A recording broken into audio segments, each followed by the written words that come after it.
Hello, everyone. Welcome back to another review of Star Wars Skeleton Crew. Today, we're taking a look at episode. I think this is 5 already. So I've already lost track. I'm pretty sure this is 5.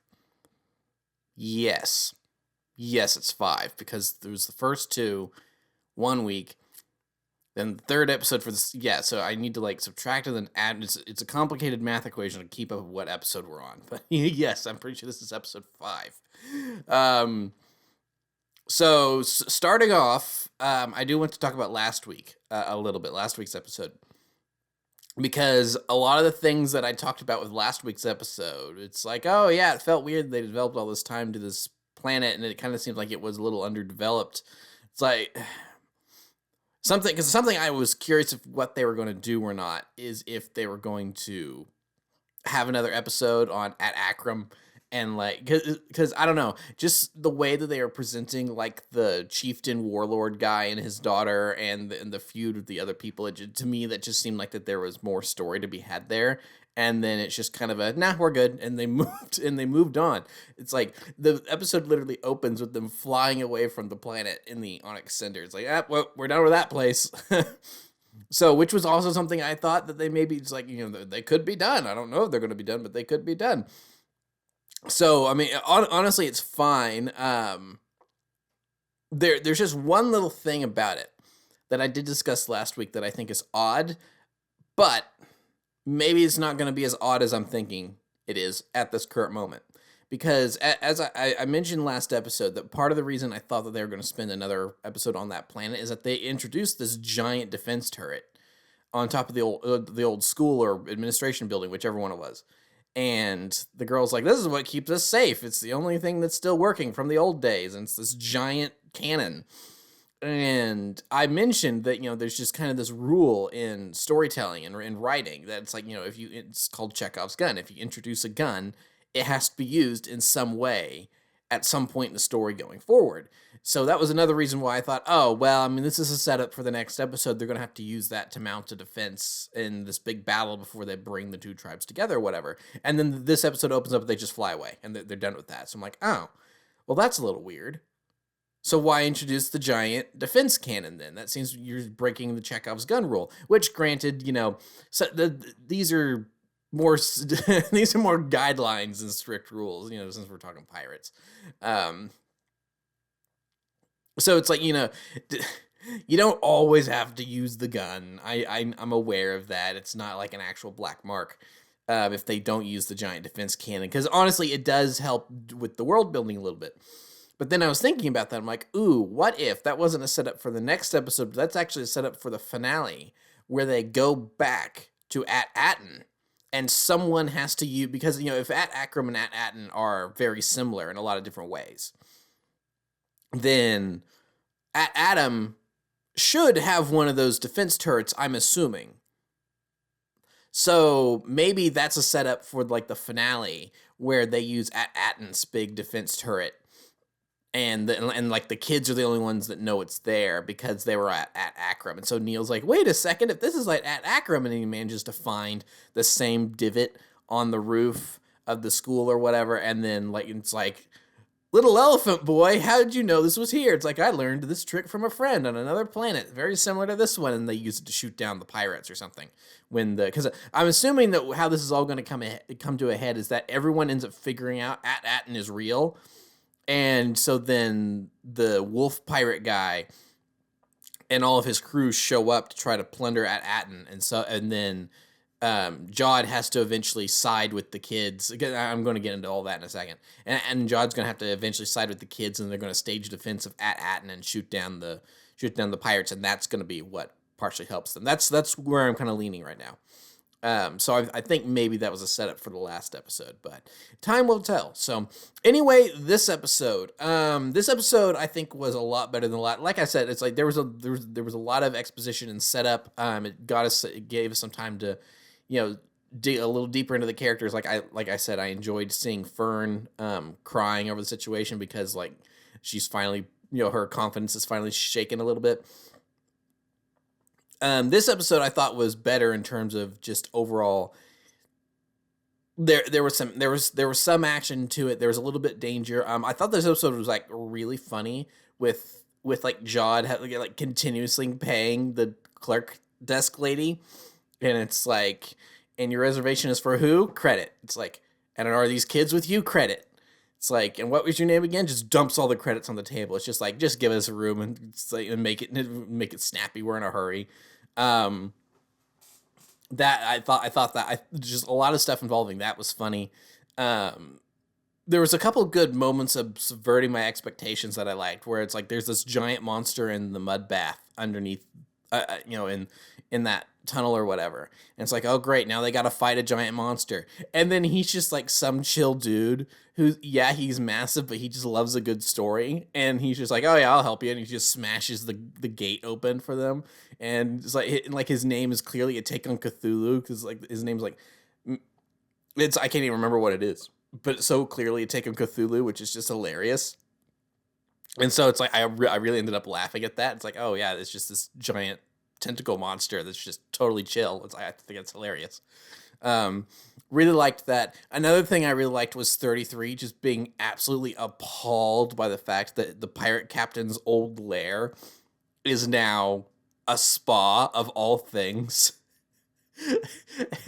And like they even still call it Skull Mountain or whatever, and he's just like, but that's not supposed to be a mud bath, those are supposed to be acid pits, what are you doing? And like there's a harp, it's like, you can't play a shanty on a harp. It's just so they're just digging so much into the pirate cliches here, and I'm just loving all of it. Just the and it's like, what's this restraining bolt for? It's like, just in case you want to be violent. Oh, I'll show you violence. It gets shocked. I just find it all very funny. So there's a lot of really good energy this episode. That honestly, I feel like, and while I enjoyed last episode, like I said, I think did some good stuff for the characters, I felt that energy was missing in last episode compared to the first three. And that energy's back in this one. So I was very happy. I was very happy about that. And then also we're kind of back to the somewhat brutal deaths. Like there's that security guard going through the booby traps, and he's like, "Hey guys, I figured it out." And he turned around, and all his buddies have been murdered by the pirates, and he gets shot in the chest, and he falls backwards into the anti-gravity trap, and he goes and gets impaled on the spikes. It's like, gee, holy cow, that's brutal. So that was also I'm pretty sure that they just killed Urkel off screen, because there's the one pirate played by, I think his name's Jaleel White. I'm pretty sure that's his name, and he played Urkel in Family Matters. I'm pretty sure the name of that show was. And so it's like I remember. So it's like, was that just like a bit role? Did he have like all of 3 lines, and then now he's been submerged in acid and dissolved? Is that it? Because Jod has 33 put the acid back into the pit. And so it's like, did those pirates get out of there in time? Because it sounded like to me that he was like angrily yelling at Jod. It's like, Silvo! And then probably just got dissolved in acid because there wasn't any time to escape it. But that's just my guess. I mean, it's possible that the acid was slowly moving enough that they retreated immediately and got out of there. And there was nothing that they could do but yell angrily at him because he has once again escaped their clutches. Who knows? But yeah, I loved the booby traps, especially the laser thing that decapitates everyone. But the kids are fine because they're so small; they're below the laser level. I just think that's really funny. Like I said, there's a good comedic energy back. There's a lot of fun back in this episode compared to the last one. And then of course the treasure room. It's like there's all this plundered goods and everything. Just like really cool, very very piratey. Now I am curious about the pirate captain, who is basically Captain Flint. It's like it is so wearing its inspiration on its sleeve, this show. I mean, it is straight up doing Treasure Island, Treasure Planet, whichever iteration you want to talk about. And so Captain Flint, it's like, yeah, he murdered his crew, and he's the only one that needs to know where the treasure is. And so now something I did find interesting is the fact that they kept the hologram of him distorted. So I am curious, was the hologram distorted just because it's an old hologram? Because I mean, this pirate captain is supposedly probably like hundreds of years old. at this point. Um, and like only pirates would really remember him. Um, so is the hologram distorted because it's just a really old hologram and so it's all degraded, or which I'm sure that is the in lore, the in universe reason. But from a storytelling perspective, is the hologram distorted because there's going to be a reveal? Because I'm curious, because they say, because 33 says that the captain was betrayed by his crew, but he locked them out of the controls, and so the ship crashed and they all died in the crash. But even though they've kind of saying that they've restored 33's memory and everything, that they reinforce his battery backup or whatever, so that's going to help his memory core run better. Is it? I'm curious. Is it possible that this pirate captain is actually like some sort of alien species that can live for a long time and is actually really durable, and so we're finally going to get a look at the pirate captain and see what he looks like, and then the kids are going to have this realization, go, wait a second, we know who this person is, and then he's going to be the supervisor in charge of Atten. So kind of in a twist, like he's stranded on this planet, but then he kind of gets all the riches he ever wanted, and he retires from pirate life to be like this, be this essentially overglorified data broker. I think that could be an interesting twist. And then the kids and Jod have to fight him because they're the ones that know the truth, the secret of what this planet is, and he can't let anyone be learning that, and so they have to fight him. And then the other pirates show up, and then so it's like this 3-way battle for the fate of Atten and everything. I think that could be interesting, because when we find 33 in the first episode, his arm is on the controls to the door. So was like one of his last acts to open the door for the pirate captain so he could escape, or did he take an escape pod or something before the ship crashed? Like everyone just assumed he was dead. Now I'm sure people are going to be saying, it's like, well, but we saw his body. It's like there's those skeletons in what we're assuming to be the captain's cabin. It's like, what was that him? Again, we don't know exactly what he looked like. So it's like, I think it could still be up in the air. They could still pull a Uno reverse card, switch up on us about who's really dead, who's where. So I think that could be interesting, an interesting route to go down. So we'll see. But now we really need to talk about the elephant in the room, which is Jod's character. Really, really interesting stuff in this episode.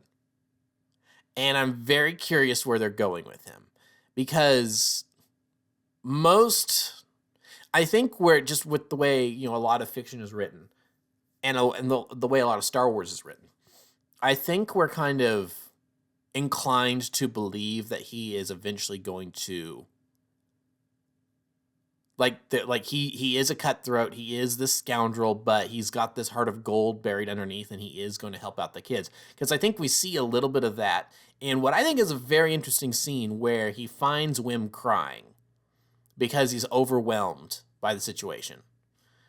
And he kind of sits down to comfort him a little bit in his own weird Jod way.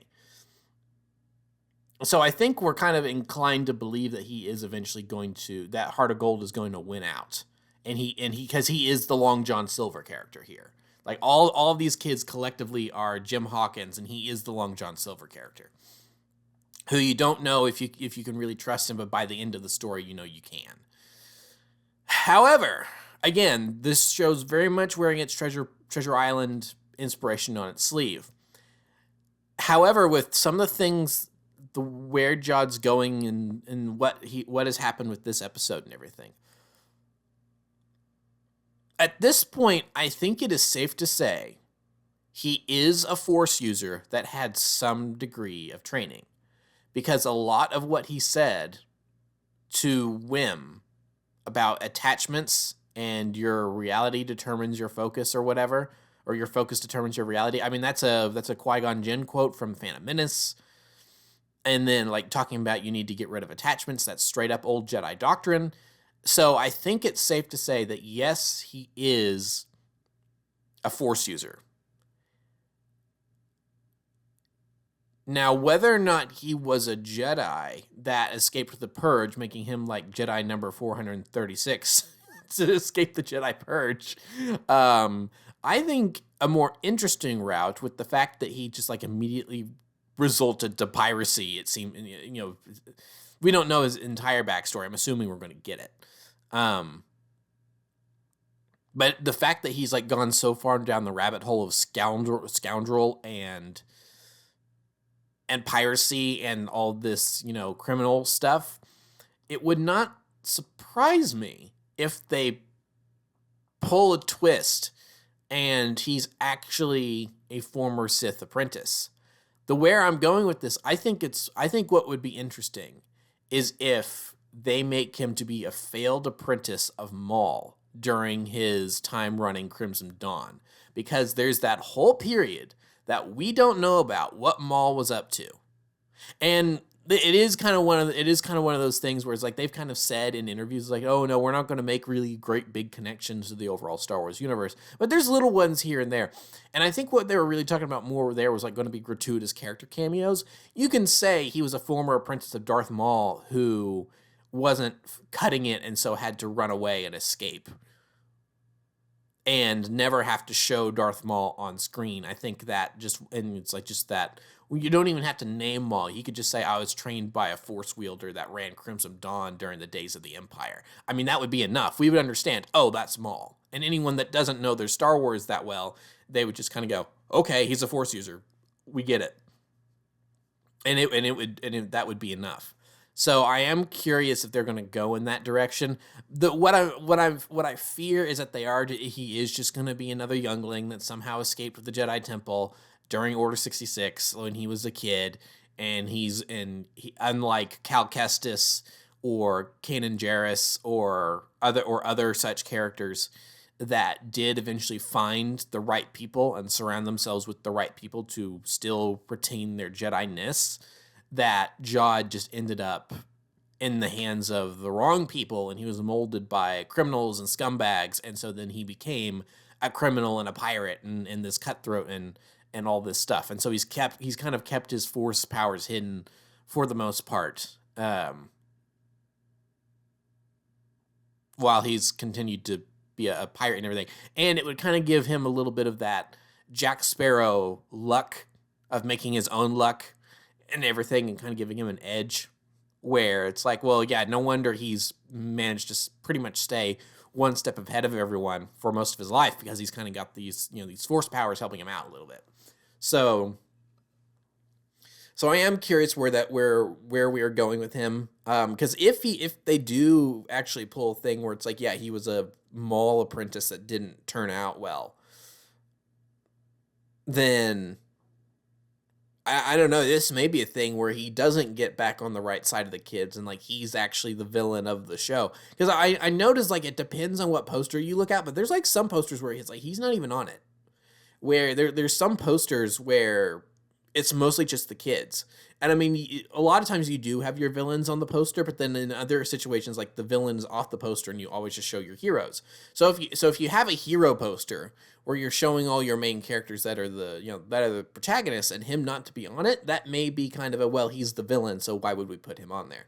So he may kind of end up actually being the overarching villain of this show more than anyone else, because now that he knows what the treasure is, which, the internet was right, it's an Old Republic mint. Everyone figured that out pretty quickly. Good on the internet. That wasn't too hard to deduce. But I don't know. I could maybe see him being the overarching villain, and kind of it being he's still this kind of mentor figure, and he imparts this wisdom on these kids while also trying to track them down and kill them. It's like they can still learn something from him, even though he ends up being a bad guy. I mean, I think that would be a bold move to actually make him the villain of the show instead of giving him the heart of gold and he eventually comes around type thing. Because there's elements to him where I want to like him, I want to trust him because he is a fun character. Like I said, the slapping down of the credits and like the fact that he has like 40 different aliases. And so, like, that bounty hunter addresses him by a completely different name we haven't heard yet, and the pirates keep calling him Silvo. So it's like, is John blah, blah, blah, or whatever, is that even his real name? Who knows? So I do like the nebulousness of his character and the fact that there is charming aspects to his performance that we do want to like him, we do want to trust him, but is that all just a cover? And now he's really showing his true colors, where it's like, because he didn't want to hurt Fern, he didn't, but even then, at the same time, he still held a knife to her throat for a really long time until she said, "I yield," because she's so stubborn. And then instead of just having the kids tag along, he was trying to make 33 tie them up. So I don't know.